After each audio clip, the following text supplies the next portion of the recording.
Bismillahirrahmanirrahim. Assalamualaikum warahmatullahi wabarakatuh. Alhamdulillah kita bisa berjumpa lagi di channel Bang Soal Lengkap. Kali ini kita akan membahas soal latihan pengetahuan untuk kelas 5, tema 4, subtema 3. Nah, sebelum kita mulai, jangan lupa pastikan teman-teman lakukan like, share, dan subscribe pada channel ini. Jangan lupa nyalakan tombol lonceng agar teman-teman selalu mendapat info terbaru dan terupdate dari kami.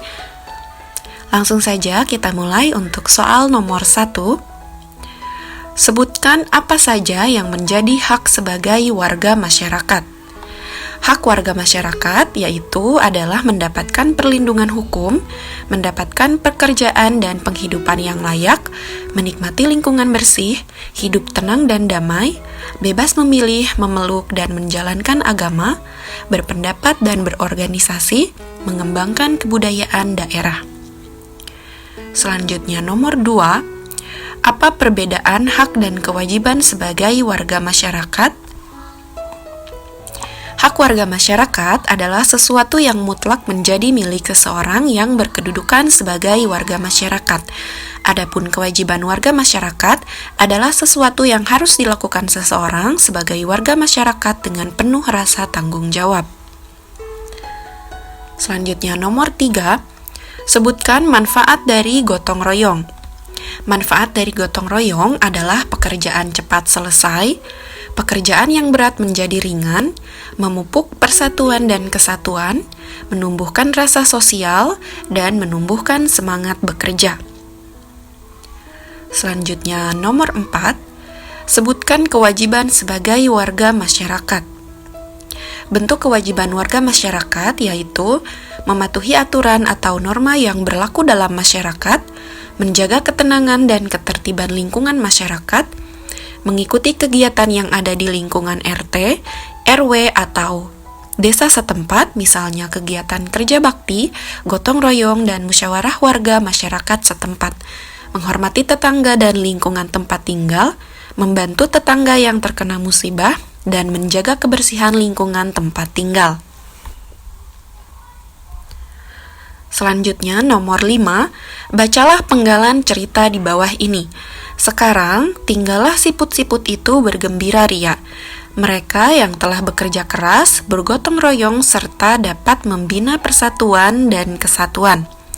Apa makna dari penggalan cerita di atas? Yaitu dengan bekerja keras, bergotong royong, serta dapat membina persatuan dan kesatuan akan mendapatkan hasil yang memuaskan. Selanjutnya nomor 6, perhatikan pantun berikut ini. Memang indah bunga selasih, selasih bunga tanpa getah. Lingkungan asri juga bersih, belajarnya nyaman, hatinya betah.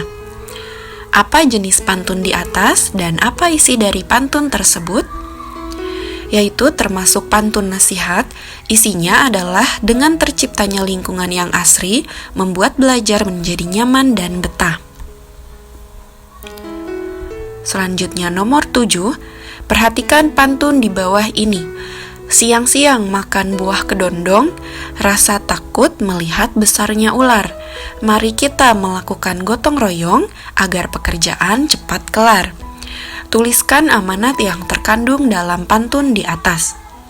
Amanatnya yaitu budayakan sikap gotong royong, karena jika semua pekerjaan bisa dilakukan dengan gotong royong akan ringan dan cepat selesai.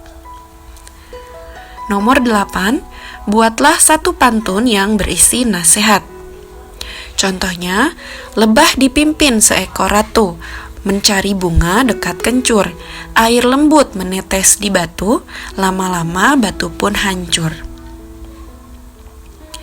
Selanjutnya nomor 9, apa saja interaksi sosial dalam bidang ekonomi? Interaksi di bidang ekonomi berhubungan dengan perdagangan dan kebutuhan pemenuhan makan, sandang, dan papan. Selain dalam bentuk barang, kepentingan ekonomi yang lain terlihat dalam bentuk jasa.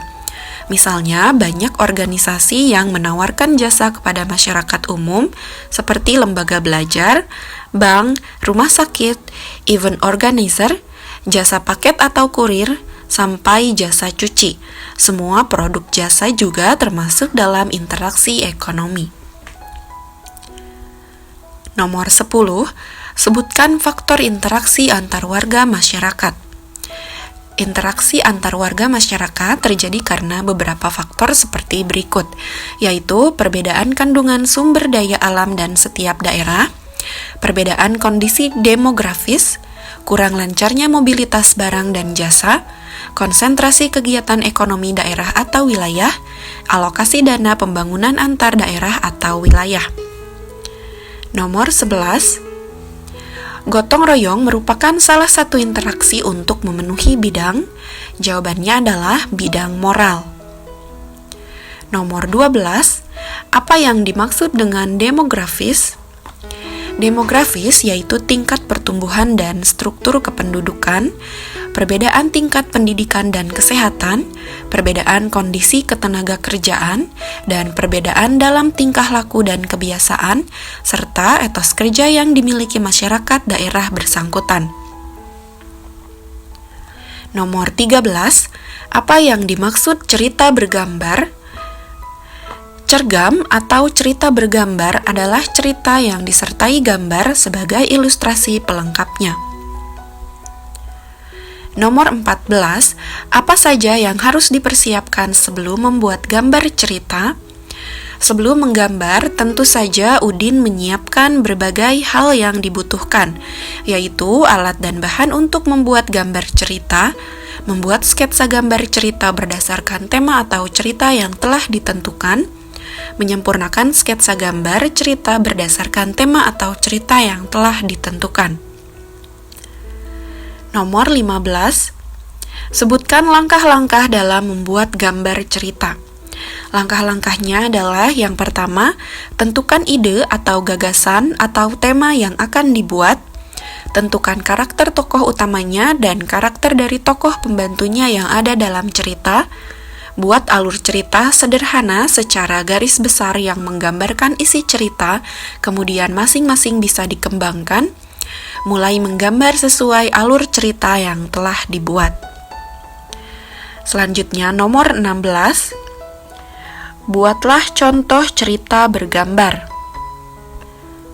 Nah, untuk jawaban nomor 16, yaitu contohnya seperti pada gambar berikut, yang berjudul Burung Dara yang Baik Hati. Nah, di sini teman-teman bisa melihat contohnya. Ada sebuah gambar dan sebuah cerita. Selanjutnya nomor 17, apa fungsi dari pembuluh darah pada manusia? Jawabannya, pembuluh darah manusia memiliki fungsi sebagai pengangkut makanan dan berbagai zat sisa-sisa metabolisme tubuh. Nomor 18, sebutkan beberapa penyebab yang menjadi faktor timbulnya penyakit yang berhubungan dengan peredaran darah manusia.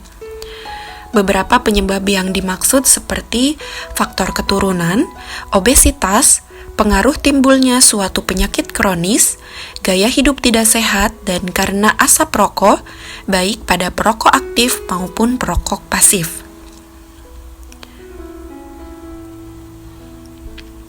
Nomor 19, apa penyebab terjadinya penyakit jantung koroner? Jantung koroner merupakan penyakit jantung yang disebabkan oleh tersumbatnya arteri koroner, yaitu pembuluh yang menyuplai darah ke jantung. Penyumbatan pembuluh tersebut dapat terjadi karena adanya endapan lemak, terutama berupa kolesterol pada lapisan dalam dinding pembuluh. Nomor 20, apa saja cara mencegah timbulnya penyakit? Cara mencegahnya yaitu berolahraga secara teratur, tidur yang cukup, atur pola makan, hindari asap rokok baik sebagai perokok aktif maupun perokok pasif. Nah, alhamdulillah teman-teman, sebanyak 20 soal sudah selesai kita bahas bersama-sama. Dan bagi teman-teman yang membutuhkan filenya, bisa langsung hubungi kami. Semoga bermanfaat.